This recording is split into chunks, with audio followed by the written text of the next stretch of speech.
gente falou sobre a questão da doença de Parkinson, né? Para a gente entender, a doença de Parkinson, ela é nada mais, nada menos do que a doença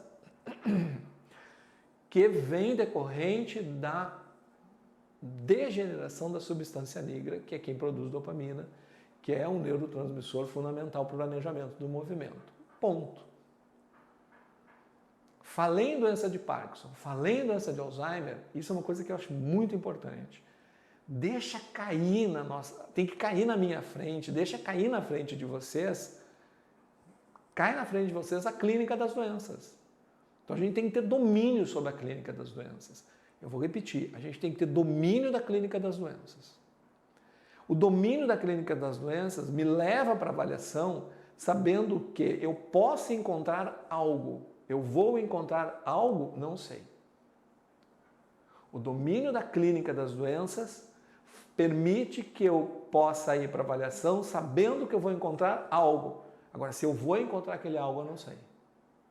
Então, a clínica é para eu ter controle, é para eu ter domínio da minha avaliação. Quem não domina a clínica da doença não domina a avaliação. Quem pensa que olhar para roteiro de avaliação é suficiente para eu avaliar qualquer paciente, não é. Não é.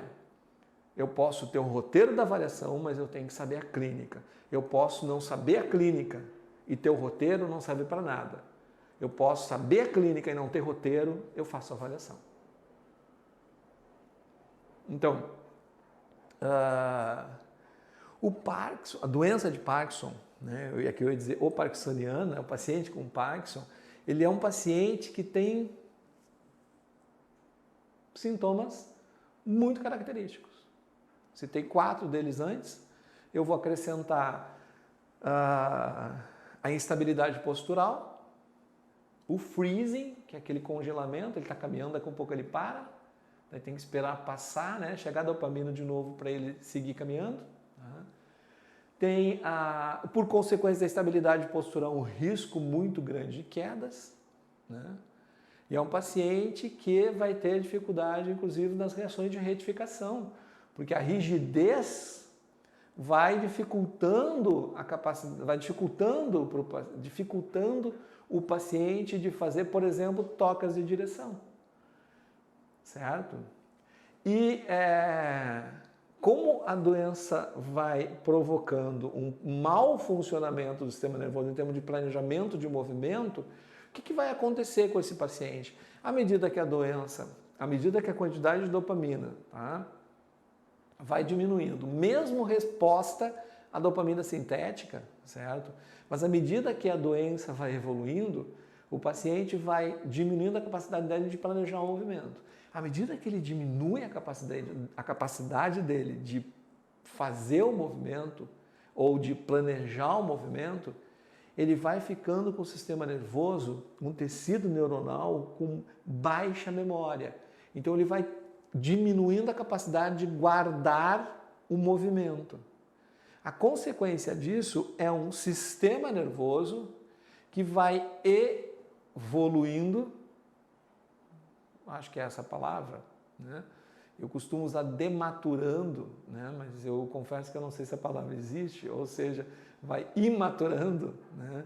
Então, assim, esse paciente vai imaturando, ou seja, ele vai evoluir, ele vai indo de um processo de um sistema nervoso imaturo que virou ou se transformou num sistema nervoso de tecido neuronal maduro, que na doença de Parkinson acelera para a imaturidade de novo.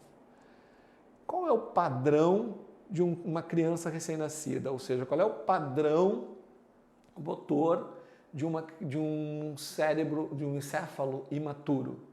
Padrão flexor. Se o parkinsoniano é um indivíduo que vai evoluir para essa imaturidade de novo, o que vai acontecer com ele? Padrão flexor. E aí você tem a maior marca do paciente com Parkinson, que é o padrão de flexão, que vem junto com todos os outros sintomas que a gente falou, certo? E esse padrão de flexor que vem com cintura proximal e cintura pélvica, cintura escapular e cintura pélvica, na verdade, rígidas, consequentemente articulações proximais rígidas e que vai, na verdade, dificultar a ação do paciente contra a gravidade. Então, resumindo, é isso. Eu vou avaliar um paciente com Parkinson, caiu na minha cabeça, caiu na minha frente essa sintomatologia toda. Né? O fisioterapeuta sobrevive, trabalha, depende de conhecer sintomatologia. Claro que eu tenho que saber qual é a origem do pai, evidente, né? Nós temos que saber como é que acontece um AVC, o que é um AVC, isquêmico, hemorrágico, mas eu tenho que saber sintomatologia, esse é o meu domínio. Então, se eu tenho esse domínio, eu parto para avaliação. E aí, o que eu vou encontrar lá no meu paciente?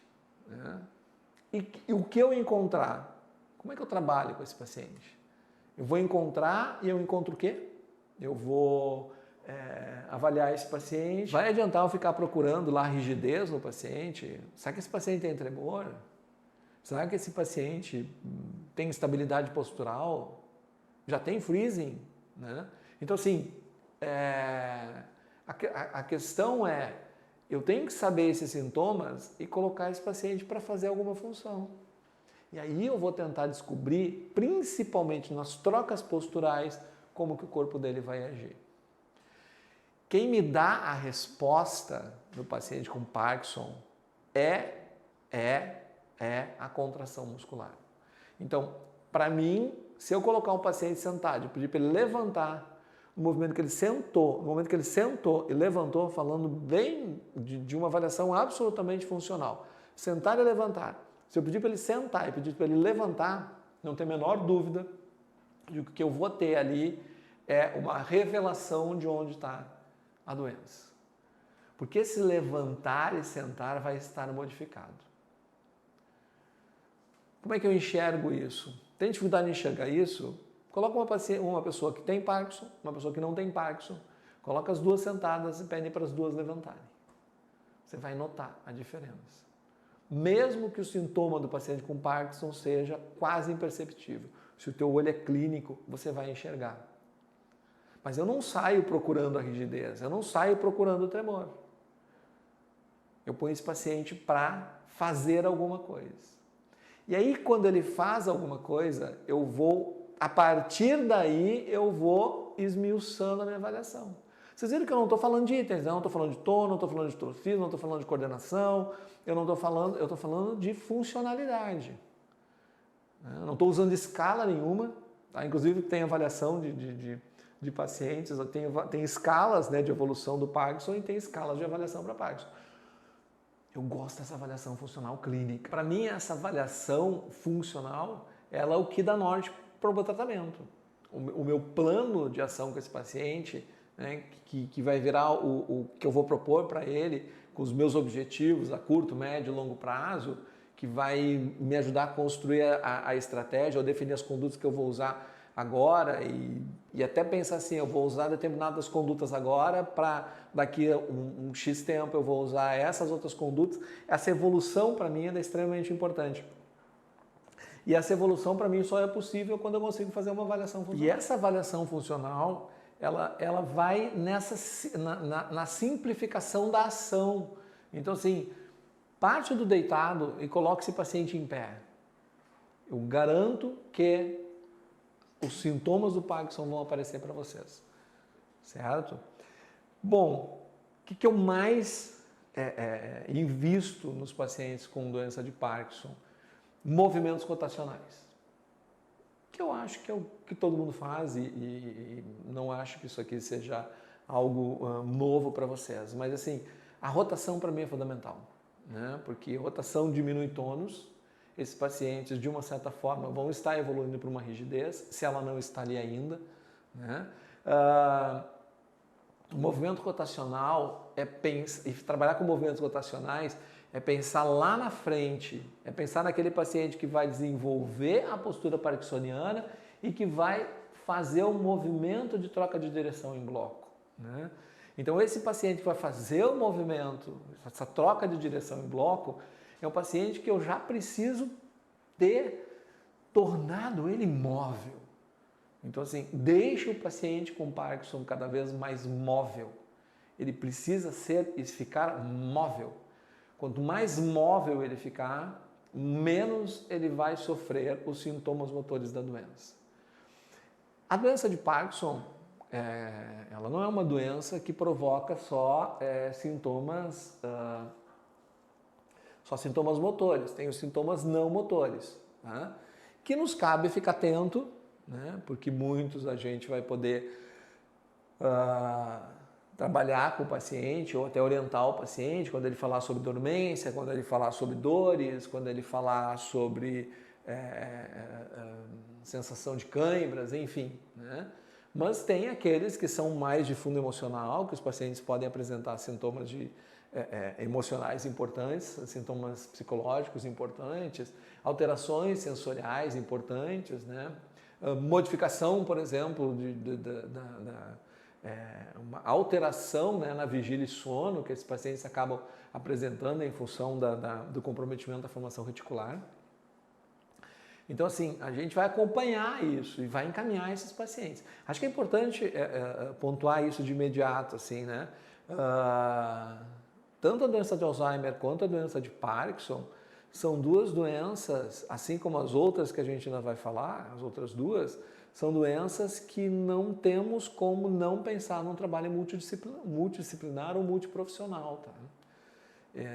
Esses pacientes sempre vão precisar de acompanhamento multi. Não tem como escapar disso, né? Não tem como a gente não pensar que esses pacientes vão precisar de acompanhamento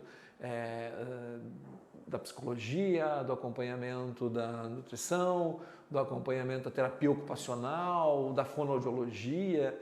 Esses pacientes precisam, né? Em alguns casos, se eu tomar a realidade do hospital onde eu trabalho, né, inclusive como supervisor de estágio da universidade, até mesmo intervenção ou participação da assistência social, né, do serviço social, nas rotinas de vida desse paciente. Tudo isso está dentro desse processo de acompanhamento dos pacientes, tá? Eu queria, antes de avançar, para não deixar aquele início do nosso módulo muito para trás, assim, sim, hoje tem formas, né? Eu falo muito sobre isso, gosto de falar sobre isso, tem formas de você fazer prevenção de doença demencial, principalmente do Alzheimer, tá? Então, a gente sabe que o exercício físico combinado com uma dieta balanceada, que não significa dieta para emagrecer, significa uma alimentação saudável, né, para cada indivíduo, cada um tem a sua, né, e sobretudo, lazer, né, diminuição de estresse, sobretudo diminuição de estresse familiar, né, sobre diminuição de estresse emocional, são formas de você prevenir doenças como Alzheimer, né? A gente sabe que o Alzheimer é uma doença que começa, embora haja pesquisas tentando buscando saber se realmente a doença de Alzheimer começa só no hipocampo, como é conhecida ou como é entendido hoje, mas a gente ainda tem isso como uma afirmação, é uma doença que começa no hipocampo. O hipocampo é uma estrutura do sistema nervoso que é atingida diretamente pelo cortisol, quando se está num altíssimo grau de estresse. Vou pegar um exemplo básico, usando de novo, né, o carro. Já usei 2 vezes, vou usar pela 3ª vez. Você está dirigindo o carro e numa distração, ou o carro da frente freou e você freou bruscamente, né? E aí tomou aquele susto, por quase ter cometido uma colisão, e aí quando você toma aquele susto, você empalidece, fica trêmulo, sua, né? Aquele estado de alerta, ele liberou cortisol. O cortisol vai direto, rapidinho para o hipocampo. E aí ele vai minando, ele vai sendo nocivo para o hipocampo, né? Então, a relação que se pode fazer hoje de que o alto grau de estresse é nocivo para o hipocampo e como reflexão ou como raciocínio, se é nocivo para o hipocampo, que está ligado ao surgimento ou desenvolvimento da doença de Alzheimer, provavelmente o estresse muito alto, o estresse emocional muito alto, seja nocivo para o hipocampo e, como consequência, possa levar à doença de Alzheimer. Então, que a gente tem que baixar, não tem a menor dúvida que a gente tem que baixar o nosso nível de estresse, certo?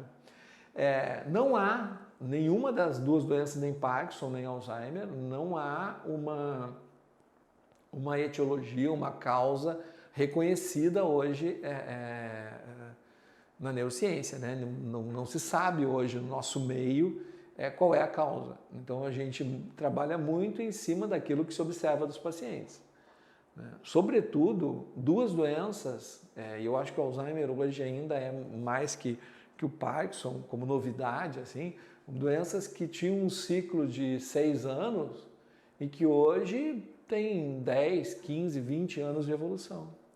Então hoje se lida com essas doenças demenciais, de maneira que se prolongue muito tempo de vida do indivíduo.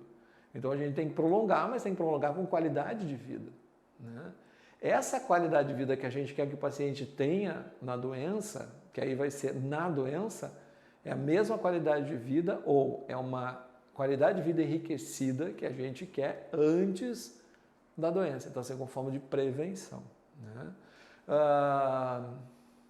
E, evidentemente, que a leitura, né, já era apontada pelo neurocientista Ivo Izquierdo, né,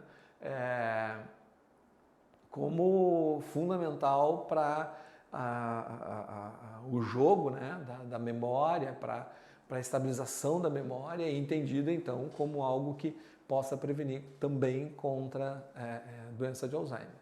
Mas quando a gente fala em prevenção e joga isso dessa forma, a gente não está falando que isso é condição sine qua non, nem podemos fazer isso, né, para que não se tenha uma doença, tá? Mas a gente sabe que as alterações que provocam a doença estão ligadas a alguns fatores. E esses fatores podem ser modificados. E é disso que a gente está falando, essa modificação, tá? É muito parecido com falar em promoção de saúde e prevenção de doenças neurológicas e pensar que a hipertensão e a diabetes, mas principalmente a hipertensão, pode levar a um acidente vascular cerebral. Então não é o acidente vascular cerebral que eu vou ter que tratar diretamente, né? Mas sim a hipertensão arterial sistêmica. E é muito difícil você... a gente pensa que isso é simples, mas eu contaria um número infinito, eu acho, de casos clínicos que eu vivi no hospital de pessoas que internaram com acidente vascular cerebral com os seguintes históricos, que talvez vocês também já tenham ouvido. Ele tinha remédio, mas no dia acabou, ele acabou não comprando e deixou para comprar depois. Ou, ele tem que tomar remédio, mas ele toma um dia, no outro dia ele não toma. Ele tem o remédio, mas ele só toma quando ele está com a pressão alta. E por aí vai. Então, assim, são N relatos, né? As pessoas não têm a dimensão de que possam chegar a um acidente vascular cerebral se não prevenirem contra a doença, né? Contra uma doença silenciosa como é a hipertensão arterial sistêmica. E muita gente que tem a doença, né, não trata, não sabia que tinha, porque não faz acompanhamento médico regular, enfim. Então, hoje, claro que nas comunidades, dentro da atenção básica, né, o acompanhamento das pessoas em seus domicílios, ele é justamente para isso, né, para você, inclusive, prevenir dessas pessoas chegarem a alta complexidade, né, é o que não se quer, né, então vamos tratar em casa, né, vamos achar um caminho para resolver o problema desse indivíduo em casa, né. Então, quando a gente fala em prevenção, a gente está falando de algo necessário para que ali na frente o indivíduo não sucumba a uma doença neurológica como essa, tá? O Parkinson não tem causa definida, né? Não tem nem como pensar. Eu poderia citar 5 causas que são apontadas, né? Que vão desde anomalias mitocondriais até o próprio envelhecimento cerebral. Então, enfim, não nos esclarece a respeito da origem da doença. O que a gente tem é que pensar numa vida mais saudável possível para que não se desenvolva a doença. No nosso ponto aqui, voltando então rapidamente à questão da avaliação funcional, que eu interrompi ali para fazer essa outra fala, pensem na avaliação funcional como o grande recurso que vocês têm para reconhecer os sintomas do paciente com Parkinson. Serve para todos, mas no parkinsoniano, como os sintomas são muito marcados, né, tentem fazer uma avaliação detalhada, certo? Eu tive a oportunidade de acompanhar recentemente na clínica, na clínica também, onde eu faço supervisão de atendimento de paciente neurológico, um paciente de 35 anos de idade que teve o Parkinson diagnosticado aos 31 anos e, enfim, alta mobilidade, capacidade funcional dele muito boa, joga futebol, muito ativo, né? E aí nós vamos fazer uma avaliação detalhada, assim, simplesmente colocamos ele com uma marcação para fazer um deslocamento em linha e a gente imediatamente percebe que ele não consegue ter, não há uma passada com distanciamento regular, né? Nos apoios unipodal e bipodal. Então ele não tem mais esse controle, ele não tem esse controle, né? E aí quando ele chega lá no fim, né, que ele seguiu a linha que a gente traçou, e ele chega lá no fim para fazer o retorno, ele não faz o giro com o tronco, o giro com a pelve, né? Ele já faz o movimento em bloco, né? E aí você olha assim, tá, mas como é que ele está fazendo um movimento em bloco se ele joga futebol? Ele não consegue jogar futebol fazendo esse movimento, mas faz. Então, na hora da avaliação, isso aparece, certo? Mas na hora que ele está lá fazendo o circuito que montam para ele, por exemplo, como parte da sessão de fisioterapia, ele faz esse circuito de uma maneira muito tranquila. Mas ele mesmo diz, eu estou com dor, aí no final ele traz assim, eu estou com dor, e essa dor normalmente está ligada a esse esforço que ele faz para fazer as rotações do corpo, que tende, em função da doença, tende a trazer uma rigidez e um movimento mais em bloco.